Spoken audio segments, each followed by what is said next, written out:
Fala, nação rubro-negra, sou eu, Fabrício Lopes, aqui do nosso canal Resenha Rubro-Negra. Primeiro eu queria agradecer muito a vocês por estarem nos ajudando, crescendo o Resenha Rubro-Negra para os canais não morrerem. Eu fiquei muito feliz e muito satisfeito com a demonstração de carinho de todos vocês que saíram do Fla Nação VP e vieram para o Resenha Rubro-Negra. Também estou muito feliz com o apoio do Gabriel Reis, o Paparazzo Rubro-Negro, o Rafa Melo, o Mauro Santana, o meu amigo Guilherme Flazoeiro e tantos outros que estão nos ajudando nessa empreitada que infelizmente pode acabar culminando no fechamento em definitivo do Fla Nação VP. Mas olha só, nós abrimos um outro canal, Verdade Vermelho e Preto. Eu vou deixar o link aqui na descrição, porque caso a gente não consiga reaver o Fla Nação VP e o Resenha Rubro-Negra também caia, para que vocês tenham uma nova casa, para vocês poderem nos acompanhar. Então é importantíssimo vocês se inscreverem aqui, divulgarem aqui o Resenha Rubro-Negra, mas também se inscreverem lá no Verdade Vermelho e Preto, tá? Bom, hoje nós teremos lá na Gávea um protesto da torcida rubro-negra contra tudo que vem acontecendo no Flamengo. Vocês sabem que o Flamengo está passando por um momento delicado, por um momento muito difícil. O Pedro Torre, da ESPN, disse que o próprio Vitor Pereira já não acredita mais no trabalho, está tentando fazer um acordo na boa com o Flamengo para poder deixar o Mengão queridão, e aí a gente fica sem ter uma opção viável de treinador para agora. Por isso, sem ter o Jorge Jesus, que só sai no meio do ano do Fenerbahçe, com o Sampaoli voltando a estar em alta no Sevilha, com o Marcelo Galhardo já palavrado com o Fenerbahçe também para o meio do ano, as opções para o Flamengo são poucas ou quase nulas. Por isso, o Flamengo segue pensando no técnico Tite e no técnico Cuca, mesmo ambos estando com uma rejeição impressionante da nação rubro-negra. Daí eu pergunto para vocês, além destes treinadores, o BKSS seria uma boa opção para o Flamengo? Ou entre BKSS e Tite, você preferiria o Tite no Mengão queridão?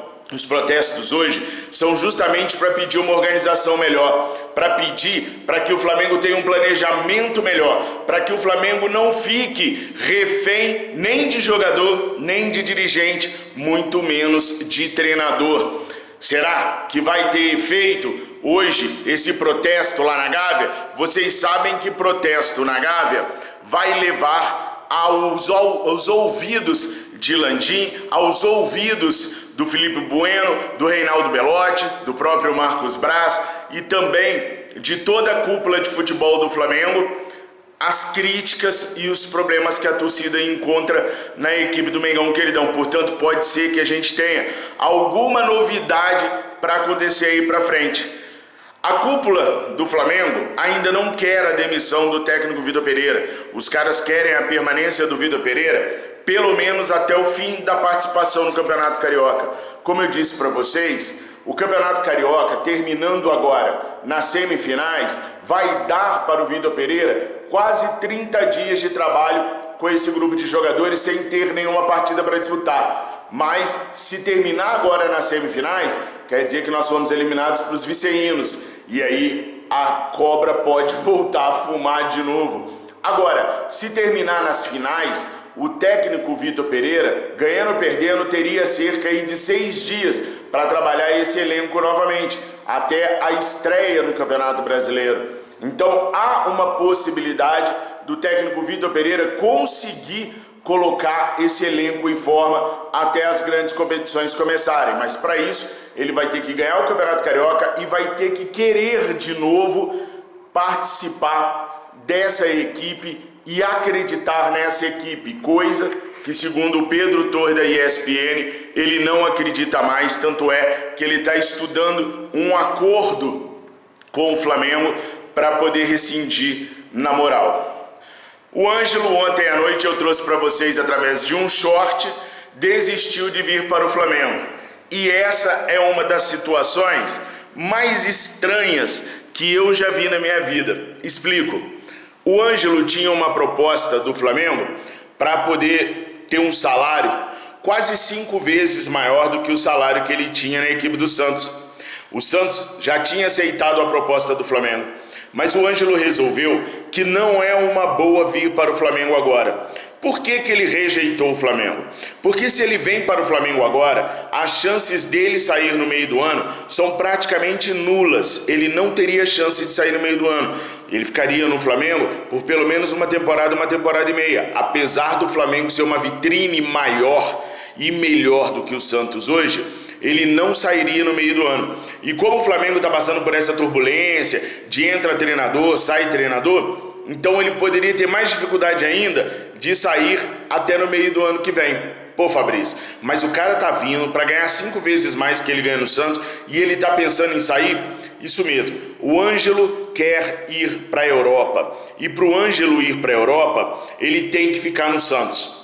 O Santos já está do jeito que está há muito tempo e no Santos ele não é simplesmente uma peça a mais, ele é o craque do Santos. Então lá, enquanto ele estiver no Santos, aconteça o que acontecer com o Santos, o mundo vai enxergar assim: o time do Santos é horroroso, o que salva é o Ângelo.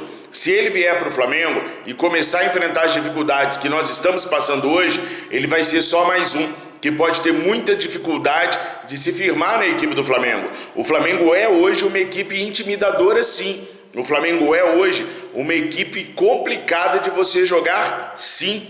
Justamente por conta de tudo que está acontecendo, protestos da torcida e com muita razão, diga de passagem, até demorou, os desmandos da diretoria, um planejamento errado da diretoria. Então, no Flamengo, ele seria visto assim: o menino craque da Vila Belmiro que não consegue jogar bola no Flamengo por causa da crise. Esse foi o pensamento do moleque.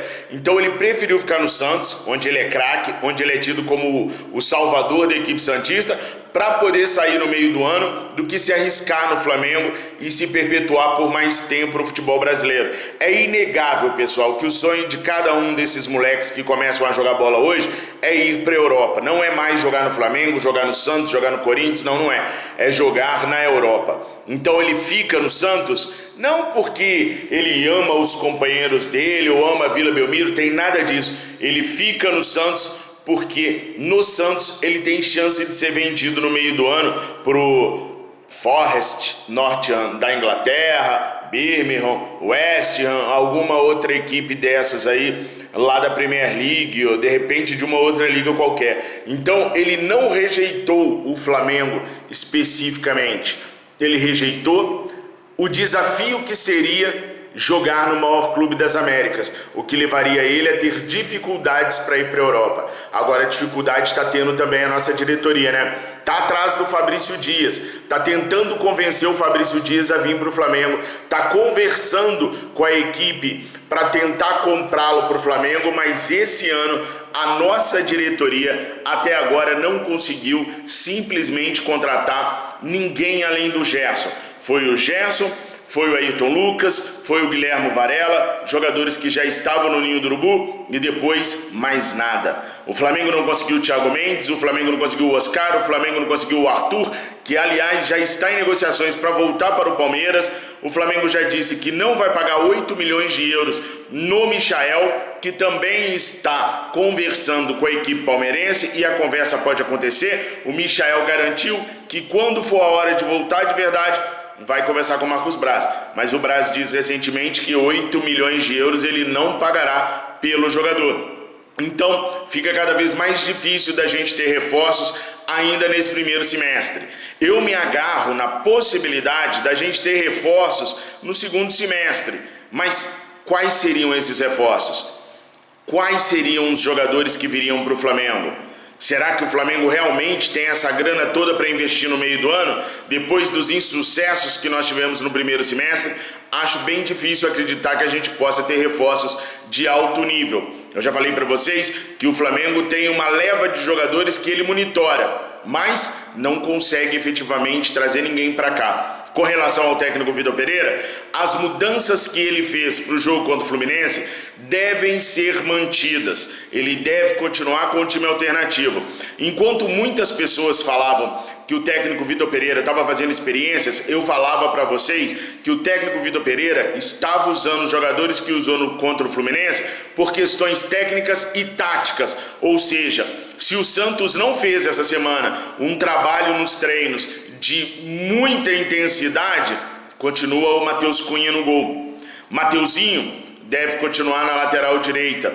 O trio de zagueiros deve ser Fabrício Bruno, Rodrigo Caio e Léo Pereira. Enfim, o Igor Jesus deve ser mantido na equipe no lugar do Arthur Vidal. Aquelas mexidas de saídas de titulares para a entrada de jogadores reservas devem ser quase todas mantidas. Aliás, o técnico Vitor Pereira avalia essa equipe do Flamengo como podendo ser a equipe titular. Há uma dúvida sobre o retorno do Pedro no lugar do Matheus França. Se o Pedro já está apresentando o futebol que o técnico Vitor Pereira espera dele, porque o técnico falou que ele não estava em condições de entrar em campo contra o Fluminense, mas o departamento médico do Flamengo disse que não, que ele estava em condições sim, e que foi o Vitor Pereira que não quis utilizar. Se foi o Vitor Pereira que não quis utilizar, não quis, porque talvez pense que o Pedro dá menos mobilidade no ataque e ele quer mais mobilidade, mais intensidade, até para a marcação da saída de bola adversária. O jogo é só na segunda-feira e nós vamos ficar aí na expectativa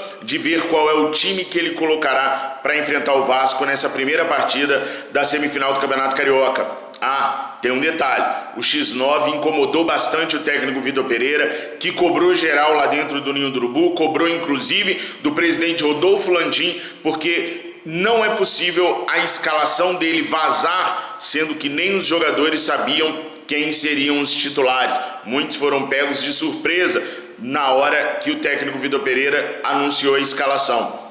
Tá muito claro que o X9 é alguém graúdo da diretoria. E lá vou eu de novo falar da diretoria para eles virem e tomar mais um canal. Mas a verdade é essa, se o Cebolinha não sabia que seria o titular, é porque ele não comunicou a nenhum jogador, como o Cebolinha falou. Se o técnico não comunicou a nenhum jogador, ele comunicou só com aquelas pessoas que são mais próximas a ele. A comissão técnica dele é de confiança dele e não tem contatos aqui no Brasil. Então quem poderia ser? De repente um gerente, de repente um supervisor, de repente um vice-presidente? Não sabemos. O fato é que o Vitor Pereira ficou incomodado sim com a questão do X9 e pediu à diretoria para tratar esse assunto com extrema seriedade. Agora, pedir para a diretoria tratar alguma coisa com seriedade é que são elas, é aí que mora o perigo, é aí que mora o problema do Mengão queridão. Tô chegando agora no estúdio, vamos acender as luzes para eu poder editar esse vídeo e poder colocar para vocês assistirem. Curtam, compartilham, se inscrevam, tamo juntos, muito obrigado por tudo, mas é importantíssimo vocês se inscreverem aqui no Resenha Rubro Negra e também no Verdade Vermelho e Preto. Só assim nós teremos certeza absoluta que a gente não vai parar o nosso trabalho. Então, se você curte o nosso trabalho, nos ajude nessa empreitada. Tô contando com vocês. Tamo junto, nação. Fiquem com Deus. Saudações rubro-negras. Mengo, mengo, mengo.